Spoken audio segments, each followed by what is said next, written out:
नमस्कार, मी सुभाष नगरकर. मनस्पर्शी साहित्य कला क्रीडा प्रतिष्ठान आयोजित दिवाळी व भाऊबीज निमित्त राज्यस्तरीय काव्य सादरीकरण स्पर्धेसाठी मी माझी कविता सादर करीत आहे. माझ्या कवितेचे नाव आहे माझ्या आठवणीतील दिवाळी. आईच्या हाताने उठणं लावून तिने प्रेमाने घातलेली अंघोळी, मग प्रेमाने पाटावर बसून कौतुकाने ताईच्या हातात देऊन आरतीची थाळी. चिमुकल्या हाताने तिने लावलेले गंध कपाळी, ते पाहून आईच्या चेहऱ्यावर समाधानाची लाली. दुरून बाबा हा दिव्य सोहळा न्याहाळी, नंतर मनसोक्त फराळ, करंज्या, चकल्या आणि शंकरपाळी. माझ्या आठवणीतील अशी एक दिवाळी. आता फक्त आठवणी त्या क्षणाच्या जपून ठेवल्यात एका कोपऱ्यात मनाच्या.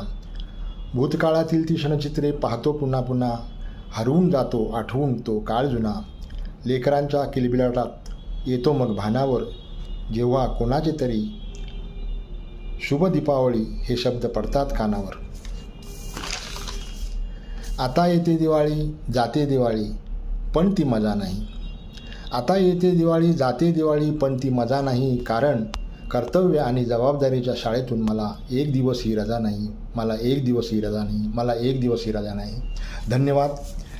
आपल्याला माझी कविता आवडली असल्यास व्हिडिओला लाईक करा, कॉमेंट करा आणि मनस्पर्शीच्या यूट्यूब चॅनलला सबस्क्राईब करायला विसरू नका. धन्यवाद.